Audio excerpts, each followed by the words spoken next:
All right, Dr. B here with Mentally Strong, and I'm interviewing our next nominee, Celise. Yes, and Roxanne at Silver Key nominated you for the Mentally Strong Award. So she must really think highly of you and what you do for Silver Key. And when did you start working at Silver Key?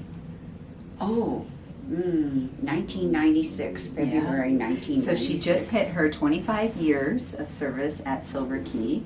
Tell us a little bit about Silver Key. Silver Key is an awesome place to work because we cover everything from health and wellness, transportation, Meals on Wheels.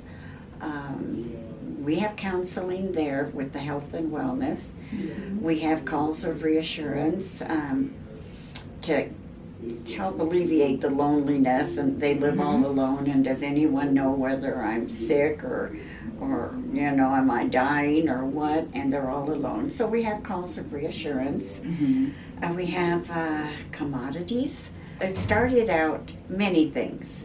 Coaching, when I started, the only opening was home care. Lord sent me there, so the Lord says, do all things as unto the Lord. So I went in, cleaned those houses if it was the Lord's house. And then they'd be going through issues, and we'd talk, and they'd feel better and tell me the Lord sent me there, and so there was that. And then I went into the companionship program, where I worked with assigning the seniors to a friendship volunteer, a doctor grandparent, nursing home, whatever it was. So we worked with people that way. So my mental health ability was to get them the kind of companion or whatever they needed. Okay, and then I also went to the Bethel Bible College twice a year. And the students studying gerontology needed a senior to learn how they live, how they eat, blah, blah, blah.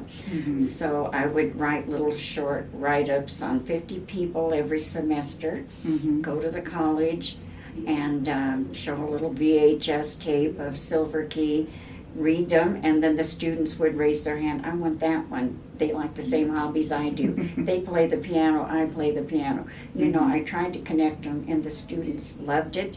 The seniors loved it. So that was mental health to the senior, to have someone come into the home and show an interest in them and how they could improve.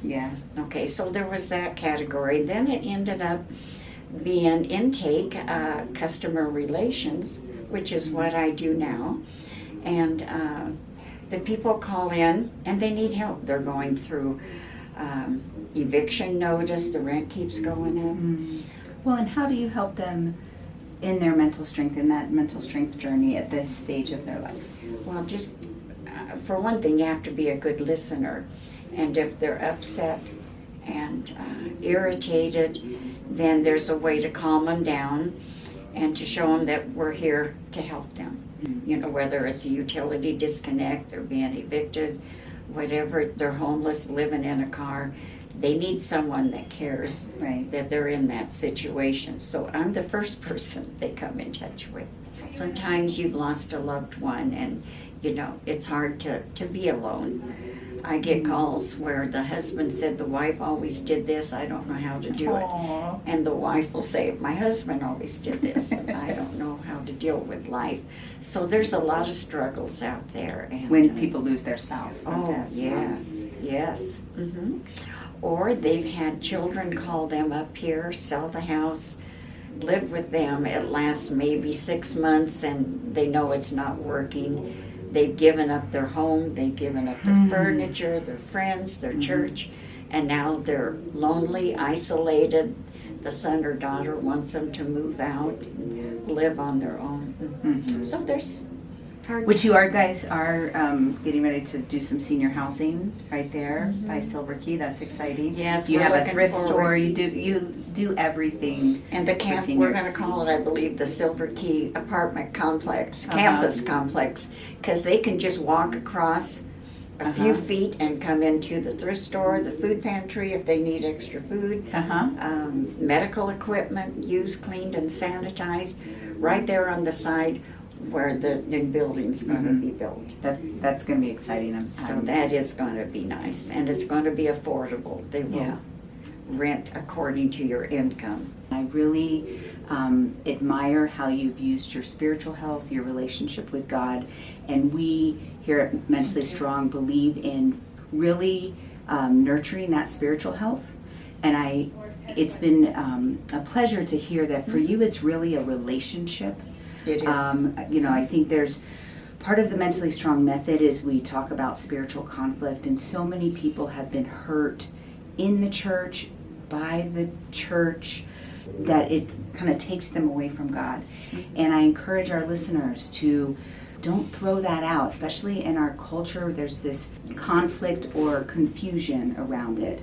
But just stop and take a moment to consider your spiritual health as part of your mental health. Very well said. It's very important. That's what gets me through many days. I know when I started out with Silver Key, you know, it was a lot of different exposure, happiness, helping people out, and then it went to hearing, I'm going to get evicted, I'm going to be sitting in the dark, I'm on oxygen, you know. And at first I cried because I thought, how can I do this? So I just had to turn it over to the Lord. And so I could say to the people out there that if you're going through a hard time, turn it over to the Lord. He's listening. Okay? Oh, thank you so much. Thank you.